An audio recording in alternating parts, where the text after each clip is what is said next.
Il est vrai qu'aujourd'hui, une bonne partie des photos qui sont censées prouver l'existence de fantômes ou d'extraterrestres sont truquées. Cependant, on a pu en recenser quelques-unes qui, d'après certaines recherches, seraient vraies. Des photos qui montrent des phénomènes qui ne peuvent être expliqués par la science. Et on va les voir ensemble aujourd'hui. Mais quoi qu'il en soit, salut tout le monde! C'est Monsieur Faucon et on se retrouve pour 5 photos mystérieuses et inexpliquées.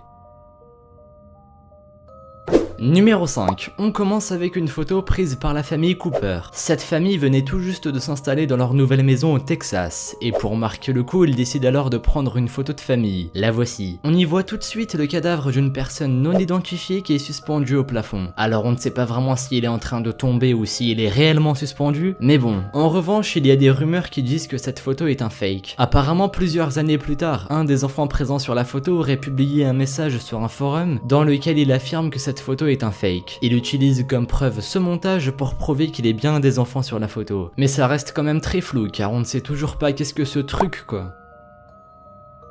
Numéro 4, on continue avec une photo prise dans un archipel d'Australie. Dans cette photo, on y voit une étrange créature qui a l'air gigantesque. Il a la forme d'un tétard mais en 20 fois plus gros, et d'après certains témoignages, il aurait les yeux sur le dessus de sa tête et une très grande bouche avec de toutes petites dents. Mais bon, au final, nous on veut juste savoir si cette créature existe, si cette photo est authentique ou pas. Mis à part le fait qu'on sait que cette photo n'a pas été retouchée avec Photoshop ou quelque chose du genre, on ne peut pas affirmer s'il s'agit d'un fake ou non.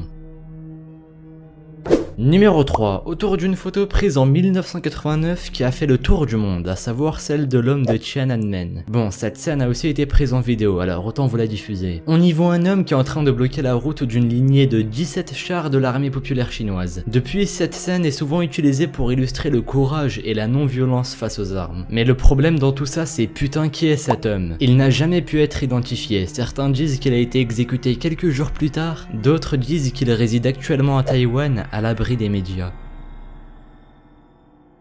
Numéro 2, on continue avec une photo de celle qu'on appelle Lady Babushka. Lady Babushka est une femme inconnue qui était présente lors de l'assassinat du président Kennedy. Elle était vêtue d'un grand manteau jaune et d'un foulard et on pense qu'elle pourrait avoir filmé toute la scène de l'assassinat, car elle avait une caméra en main. Et ces enregistrements pourraient éclaircir quelques points qui restent très flous dans l'assassinat de Kennedy. Mais encore une fois, cette dame n'a pas pu être identifiée. Ni elle, ni ses enregistrements ont été retrouvés.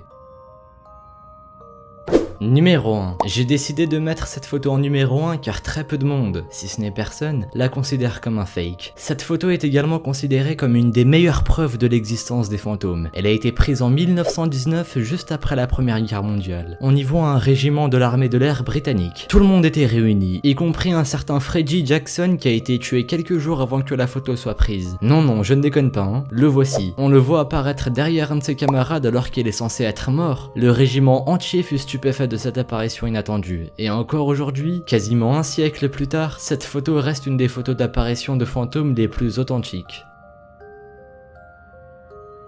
Merci à vous d'avoir visionné cette vidéo. Je vous avais promis une vidéo dans laquelle je réponds à vos questions, du coup vous pouvez d'ores et déjà me poser vos questions dans les commentaires ou sur Twitter. J'y répondrai dans la vidéo FAQ qui sortira d'ici quelques jours. Mais en attendant, si la vidéo vous a plu, pensez à laisser un petit pouce bleu et un commentaire, abonnez-vous si ce n'est pas déjà fait, et si vous voulez me proposer un sujet pour une prochaine vidéo, faites-le moi savoir dans les commentaires. Et moi je vous dis à la prochaine pour une nouvelle vidéo, salut à tous!